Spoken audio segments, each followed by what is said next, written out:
فيلمنا النهاردة مش أي فيلم، دي كوابيس بتتحول لواقع وأسرار لو عرفتها ممكن ما تنامش تاني. بس ما تخافش، أنا هنا هحكي لك الحكاية بالراحة كده وبلذاذة. وبيبدأ فيلمنا مع مايكل وبنته ستيفي في المطبخ وهو بيعلمها سر التويست الفرنسي الأسطوري بتاعه، وبتساعد زوجته جين، وساعتها بنحس إنهم العيلة المثالية زي اللي بنشوفهم في الإعلانات بالظبط. لكن فجأة بيعيط إيليت ابنهم الصغير وبيعكنن عليهم وبيجروا عليه عشان يسكتوه. لكن ستيفي بتتضايق وبتقول حياتنا بقت صعبة من ساعة لما ساعات تشرف. وفجأة الرعب بيشتغل والسما بتمطر سكتات كأنها عاصفة ونازلة من السما، وبتتحول اللحظة الحلوة لكابوس مخيف، وبتقع دمية كبيرة وبتشقق الأرض تحت رجل ستيفي، وبيبعد باباها ومامتها عنها وهم بيتخانقوا بسبب المصاريف والفواتير. وبتفضل ستيفي لوحدها وهي مرعوبة جدا وسط موجة مخيفة من الأطباق المتكسرة. وفي اللحظة دي بتفوق ستيفي من النوم وهي مخضوضة جدا، وبنكتشف وقتها إن ده مجرد حلم مخيف، وإن ستيفي وإيليت دلوقتي كبروا. ووقتها بتبص ستيفي على سرير إيليت فبتلاقيه بيخرف وهو نايم، فبتلحقه بالسلحفة اللي بتعمل موسيقى تنيمه. وبمجرد ما بتشغلها بينام إيليت، ووقتها بتسمع ستيفي باباها ومامتها بيتخانقوا فعلا كأن الحلم بيكمل في الحقيقة. وفي اللحظة دي بتكتشف ستيفي إن أهلها قربوا يفلسوا، ومامتها بتتوسل لباباها إنه يسيب حلمه في الموسيقى ويدور على شغل تاني ياكلوا منه عيش،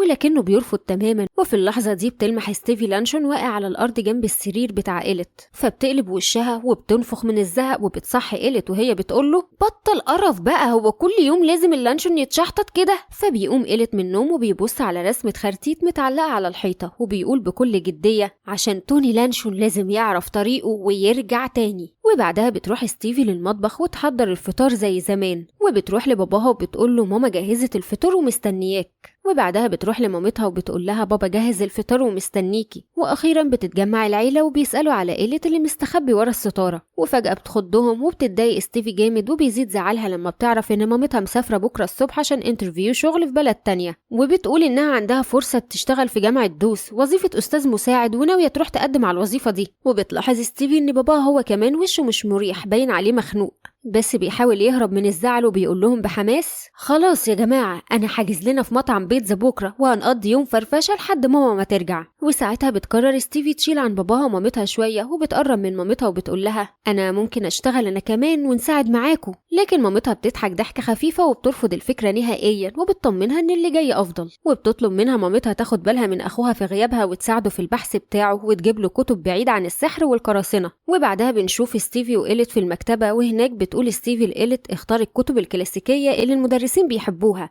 وبتسيبه وبتمشي. ووقتها بيلاحظ إيليت باب أوضة مكتوب عليه الدخول للموظفين فقط، فبيزيد فضوله إنه يدخل يكتشف المكان. وساعتها بتكون ستيفي مشغولة بلوحات المكتبة، واللي بتتفاجئ بوجود صورة لأول ألبوم من باباها ومامتها، وبتنده على إيليت. في اللحظة دي بيظهر قدامها شاب موظف شكله حليوة ووسيم شبه عمرو دياب في عزه، وبيسألها لو محتاجة حاجة، فبترتبك ستيفي وبتقوله إنها بتدور على أخوها. وبنرجع تاني لإيليت وبنشوفه قرر يدخل الأوضة الخاصة بالموظفين، وبيقلب في الكتب الموجودة لحد ما بيلاقي صندوق قديم وبيفتحه بكل شغف كأنه بيفتح مغارة علي بابا، وبينصدم جدا لما بيلاقي كتاب اسمه أسطورة ساند مان. وفجأة بتدخل عليه ستيفي وبتحضنه وبتاخد منه الكتاب وبتفتحه، وبتقوله إنه كله صور ومش هيفيده في البحث. ووقتها بيرعش النور وبينطفي فجأة، وكأن ساند مان هيدخل عليهم حالا، لكنه بيطلع الموظف الأمور أبو شعر مسبسب داخل يرفع سكينة الكهرباء، وبيطلب منهم يخرجوا من المكان حالا. وبترجع ستيفي وأخوها للبيت ومعهم مجموعة كتب، وبنكتشف وقتها إن إيليت لطش كتاب أسطورة ساند مان وجابه معاه. فبتبصله أخته بانتهاش وبتقوله أنت سرقت الكتاب؟ ما تعرفش إن اللي بيسرق بيدخل النار؟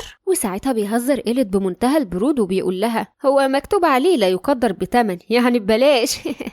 بصراحة إيليت ده دماغه متكلفة ومحتاجة يتأمن عليها. وبيكمل إيليت كلامه وبيقول إنه عايز يكتشف الحقيقة، وبيقول لها إن ساند مان بيحقق الأحلام، وبيقعدوا يتصفحوا الكتاب سوا بكل شغف، وبيسرحوا بخيالهم باللي نفسهم يحققوه. وساعتها بتضحك ستيفي بسخرية وبتقول بجد يا إيليت أنت لسه بتصدق الحاجات دي يا ساذج؟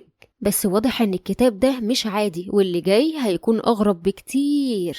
وبالليل والدنيا هادية فجأة بتصحى ستيفي من نومها وبتتصدم لما بتشوف سرير إيليت، بيتنطط كأنه حصان في السيرك، وبتصحي أخوها وبيتبسط جدا وبيقول السرير بتاعي بيمشي، ده جامد قوي. وفي اللحظة دي بيخبط السرير الحيطة وبيقع جزء من البيت، فبتتخض ستيفي جدا، لكن إيليت بيبقى فرحان من اللي بيحصل. وبعدها بينطلق سرير إيليت زي الصاروخ، وبتتعلق ستيفي فيه عشان تنقذ أخوها، وبيفضل يجري بيهم ويشقلبهم يمين وشمال. وبتقدر ستيفي أخيرا إنها تركب على السرير مع أخوها قبل ما تقع على الأرض في مشهد يحبس الأنفاس. وفي اللحظة دي بتطلب ستيفي من أخوها إنه ينزل السرير، وفعلا بيقرب بيهم السرير من الأرض، وبيفضل يفادي الناس والعربيات وبيرجع يطير في السماء. ووقتها بتحس ستيفي بالرعب عكس إيليت اللي بيكون مبسوط جدا بالمغامرة. وفي اللحظة دي بيشوف إيليت زرار في ظهر السرير، وأول ما بيضغط عليه بيقلب السرير صاروخ نفاث، وبتصرخ ستيفي وبيوصل بيهم السرير فوق السحاب. وفجأة النجوم بتلمع أكتر وبتتجمع في شكل غريب،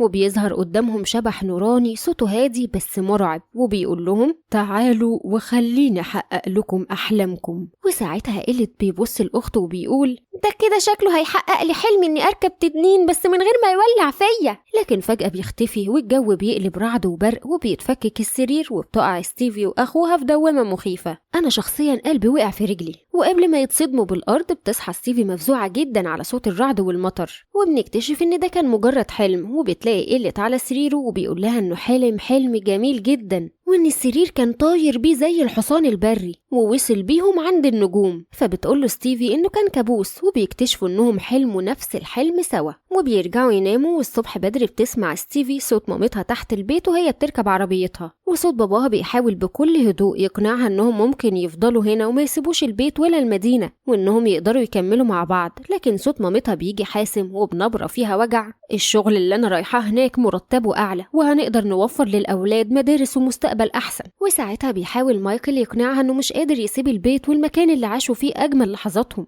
لكن جين بتقرر تمشي ورا حلمها حتى لو كان بعيد عنهم. وبتفضل ستيفي تبص للشباك وبتفضل ساكتة والحزن مالي عينيها. وبترجع لسريرها وبتاخد كتاب ساندمان، وبتقرر تصدق أخوها، يمكن الكتاب يقدر يحقق لها حلمها وتعيش في بيت سعيد مع عائلتها من تاني. وبعدها بتطلب من ساندمان يحقق لها كل أحلامها. وبمجرد ما بتدخل في النوم بتسافر ستيفي في حلمها وبتروح مكان غريب جدا كله كورن فليكس ودونتس بتتكلم وحاجة آخر انبساط. وقتها بتنبهر ستيفي جدا وعينها بتلمع من الفرحة، وده لأن أول حلم ليها اتحقق وشافت كل الحاجات اللي بتحبها. وفجأة بيجي أخوها إيليت طاير على السرير بتاعه وبيقطع عليها اللحظة دي ويعكنن عليها، دي عادته ولا هيشتريها؟ فبتتضايق ستيفي لما بتشوفه وتقوله هو أنت مش سايبني حتى في أحلامي؟ وبعدها بيفضلوا يدوروا على ساندمان عشان يساعدهم يحققوا أحلامهم، فبيرد عليهم صوت من ورا تلاجة شبه تلاجة بيتهم. ولما بيوصلوا لمصدر الصوت بيلاقوا دمية وحيد القرن بتاعت إيليت اللي كانت ضايعة منه، وبنعرف إن اسمه توني لانشورف اللي بيدور عليه إيليت، واللي بيفرح جدا إنه أخيرا لقاه وحلمه اتحقق.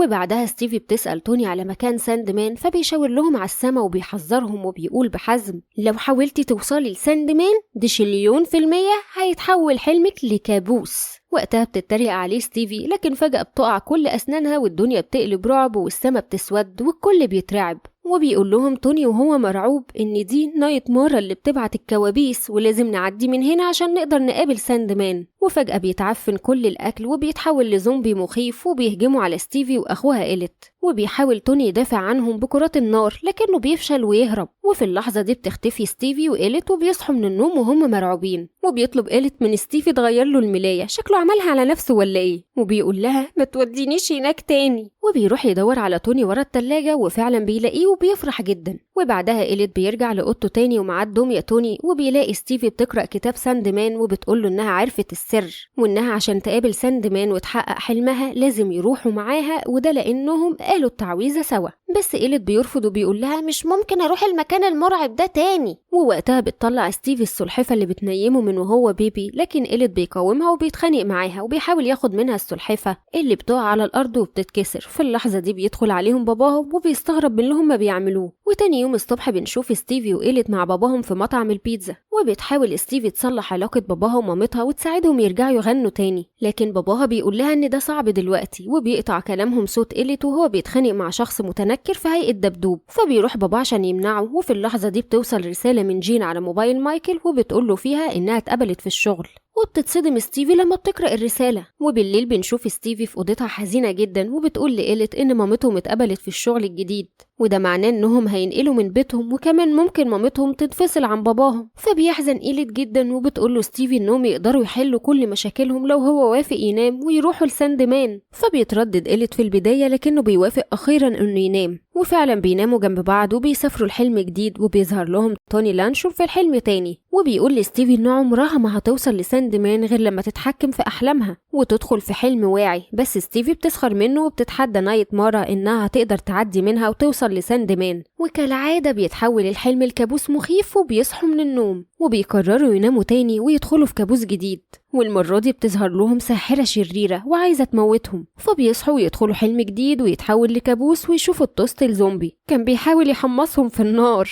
وبيفضلوا يدخلوا في أحلام كتير مخيفة، وفي آخر حلم بيحاول الدبدوب فرانك إنه يفعصهم بين إيديه، وبيترجى توني لانشو وبيقوله احنا لعب زي بعضينا ومحشيين حشو. ووقتها بيضغط عليهم فرانك بكل قوته، فبتطلب ستيفي من إيليت انه يبقى قوي وما يستسلمش ويصحى. وفعلا بينجحوا انهم يفضلوا نايمين لما بيمسكوا ايد بعض وبيفكروا في نفس الحاجة سوا. وساعتها بيفكروا في سريرهم الطاير وبيجي ياخدهم عشان يبدأوا رحلتهم لساند مان وبيطير بيهم، لكن فرانك بيعترض طريقهم مرة تانية. ووقتها بيفكر ستيفي وإيليت في قبضة الديناميت، وبيقضوا على الدمية فرانك وبيبقوا في منتهى السعادة وبيحتفلوا بنجاحهم وهم مش مصدقين اللي حصل. وبيكمل بيهم السرير عشان يقابلوا ساند مان، لكن فجأة الدنيا بتتقلب رعب والسرير بيتكسر وبيدخلوا في دوامة مرعبة. ووقتها بتطلب ستيفي من إيليت انه ما يصحاش مهما حصل، وبيحضنوا بعض. وفي اللحظة دي بيسمعوا صوت مرعب بيقول لهم اصحوا اصحوا اصحوا، لكنهم ما بيستسلموش وبيفضلوا نايمين. وبعد كده بيقعوا في مكان كله رملة وشكله غريب وبيبقوا مش فاهمين ايه اللي حصل،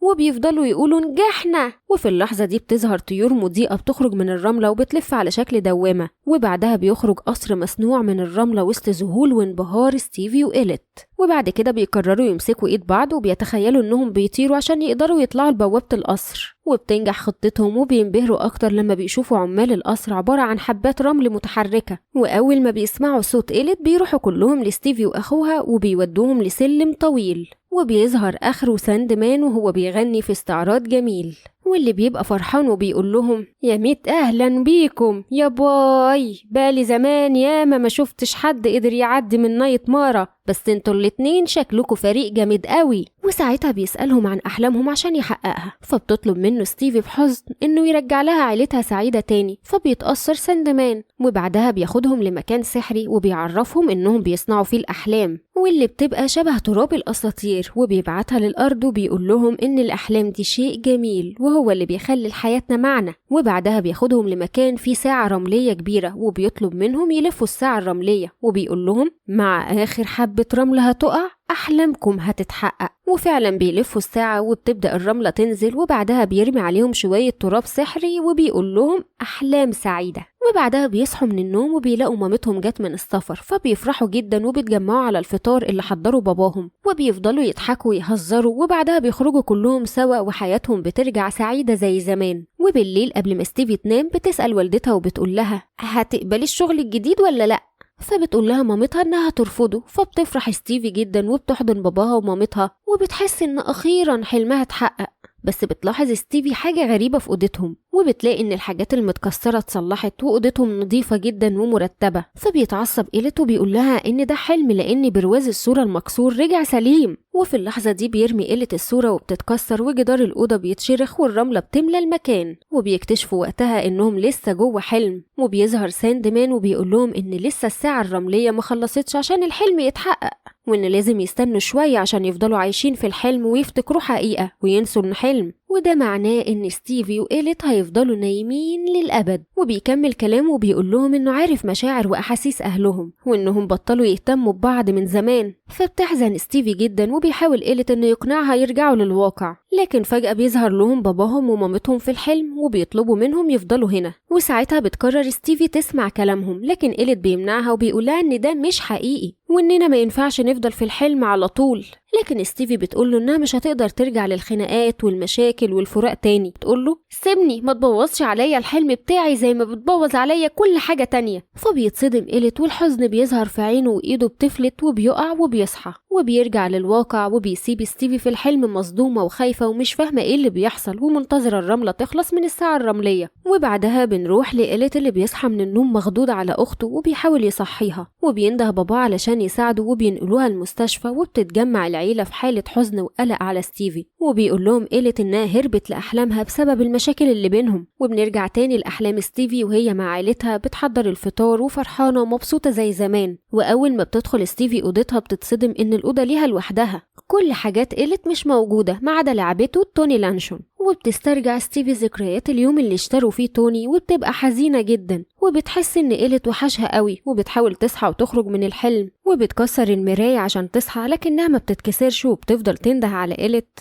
اللي بيسمعها في الواقع وبيقرر يروح لها في الحلم ويلحقها. وبيفتح شنطة وبيفضل يدور على السلحفاة اللي بتنيمه. ووقتها بيتصدم باباه ومامته من اللي بيعملوا وهما مش فاهمين هو بيعمل كده ليه. فبيقول لهم إنه لازم ينام حالا وبيديهم كتاب ساندمان وبيقول لهم كله مكتوب هنا. وبيضغط على السلحفاة وبيروح في النوم وبيركب سريره الطاير وبينطلق.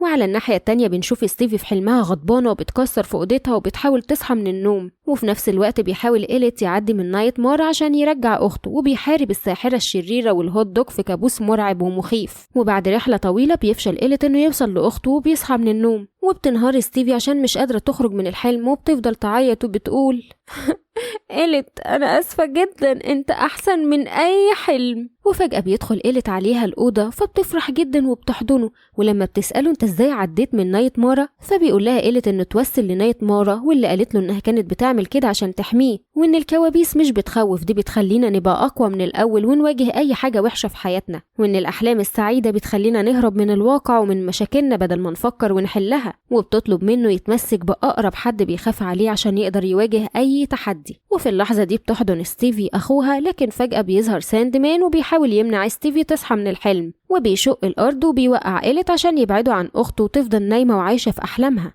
لكن ستيفي ما بتستسلمش وبتنط ورا أخوها. وفجأة بيظهر توني على السرير الطاير وبياخدهم عشان يوصلوا للساعة الرملية ويكسروها عشان يقدروا يصحوا ستيفي. وساعتها ساندمان ما بيسكتش وفضل يهاجمهم ويمنعهم إنهم يوصلوا للساعة. وبعد محاولات كتير بتفشل ستيفي وأخوها إنهم يوصلوا للساعة، بس على آخر لحظة بيظهر باباهم وبيفتح الباب بسرعة وبتيجي مامتهم وبتضرب ساندمان. وبنعرف إنهم استخدموا كتاب أسطورة ساندمان عشان يوصلوا لولادهم. ووقتها بتشوفهم ستيفي وبتحاول تتخلص من هجوم حبات الرمل وبتضغط على زرار الطيران في السرير وبينطلق السرير بكل قوته وبتقع حبات الرملة منه وبتوصل ستيفي وأخوها وتوني لمكان الساعة. وفي آخر لحظة بتتحد ستيفي وإليت وبتوقف مفعول الساعة وبتتجمع العيلة وبتطمنهم مامتهم إنهم عمرهم ما هيفترقوا وبيحضنوا بعض. وبعدها بيكسروا الساعة عشان يبطلوا مفعولها للأبد وبيرجعوا تاني لحياتهم. وبنعرف إن مامتهم قبلت الشغل الجديد وهيروحوا كلهم يعيشوا في مدينة جديدة جنب شغل مامتهم. وباباهم هيكون فرقة غنائية في المكان الجديد. وأخيرا ستيفي هيكون ليها أوضة لوحدها وبيقفوا كلهم يودعوا بيتهم القديم وبينطلقوا في رحلتهم لبيتهم وحياتهم الجديدة. وتوتا توتا خلصت الحدوتة. الملخص ده بصوت هبة طارق، كتبه ومنتجه حمد عزت. وفي النهاية إذا عجبك الفيديو ما تنساش تدعمنا بلايك وتعمل سبسكرايب لقناة موفي تونز وتفعل الجرس. وما تنساش لو بتحب الكرتون يبقى مكانك موفي تونز. وسلام.